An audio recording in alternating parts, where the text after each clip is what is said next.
our last day in Texas, I figured why not go to the worst possible skate park we could find in the whole Metroplex area. And there it is, way over yonder. Truthfully, when looking up reviews of all the skate parks around here, most of them had 5 stars, if not just a few negative reviews. So for me, it was all about just finding any skate park that had less than 4 stars. And this is it. And it's pretty fitting. I can understand why people wouldn't like this park. I'll show you. A lot of skate parks actually have this exact bench, but a lot of skateboarders aren't big fans of it because the angle iron goes down a little bit, so it's really easy for your trucks to catch on the top. This flat rail is aluminum, but it actually looks extremely fun. I mean, we'll find out if it grinds or not. You have this curved flat bar over here, and then you actually have one over there. Another one of them benches. Strangely enough, they replicated the same rail on the other side of the park, but this one looks like it's made out of steel, so this one probably will work better. But the last piece of this puzzle is this entire middle section, starting with this 5-foot quarter pipe that leads straight into this middle area, and there's a few weird things right off the bat. This is a strange transition. It's like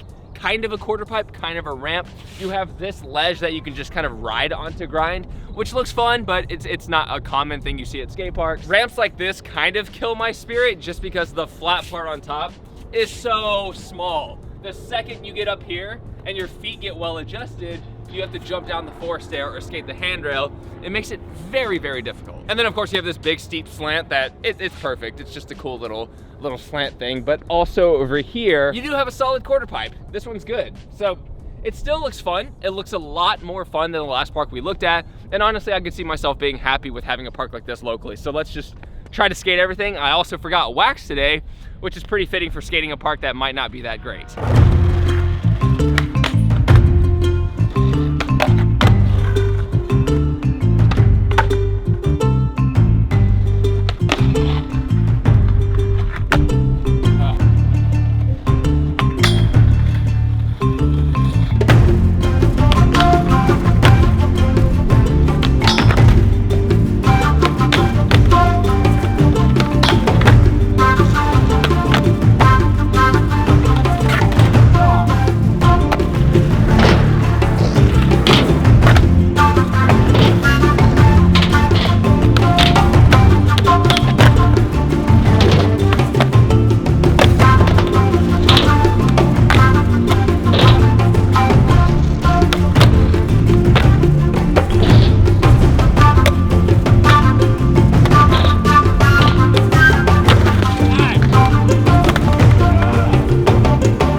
Might be the ender, huh? Okay, now that I'm out of breath, what do we think of the park? We like it.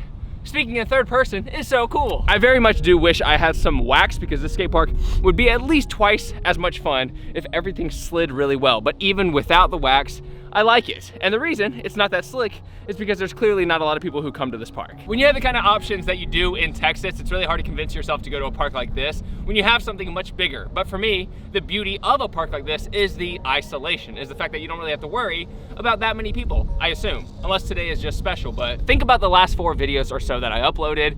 Those parks are massive and they're incredible. And I can totally understand why they have such good ratings and why a park like this might not have as many. Some very obvious flaws is that there are holes sporadically throughout the park. So something like this, extremely dangerous, especially on an obstacle like this where you're getting a lot of speed. If you hit this, you're going down very hard. Here's another hole that goes down this big ramp. Just imagine going Mach 36, hitting this and going straight to flat. You're gonna, yeah. Now this is just a really silly complaint, but also this concrete is like the hardest concrete in the world. When I slammed on the quarter pipe earlier, it really hurts. And then once I rolled into the actual concrete of the ground, I could feel that it was a little less hard because my hip hit both, and hips don't lie. So I have about 30 minutes before I have to head out because today is the last day that I'll be in Texas. I'm heading to South Carolina tomorrow. So right now, what should I skate for the 30 minutes remaining?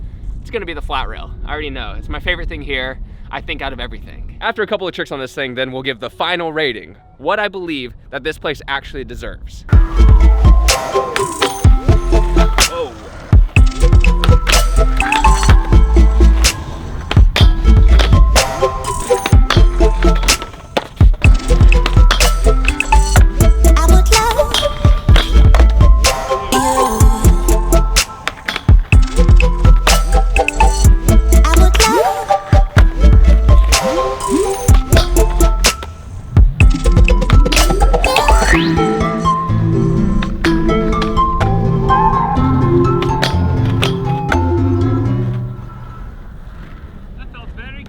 Okay, so let's give this skate park a proper score.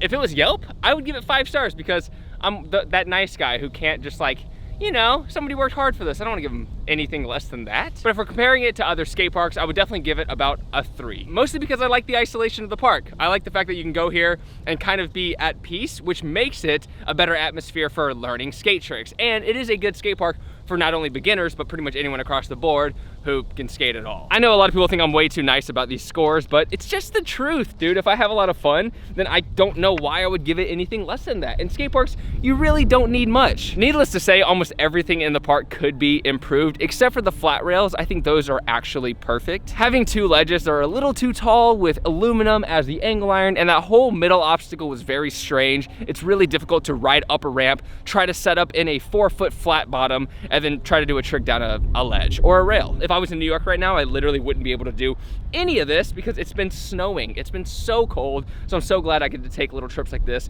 just to make sure that I get the content necessary for your faces. And the fact that I need to skate, I need to improve. I always want to get better. Anyways, hope to see you every Tuesday and Thursday for a new video on this channel. Be sure to subscribe if you haven't already. Let's try to hit 1 million subscribers in the next year. That's my timer for me to leave. Wow. Take care, progress daily, and keep killing it.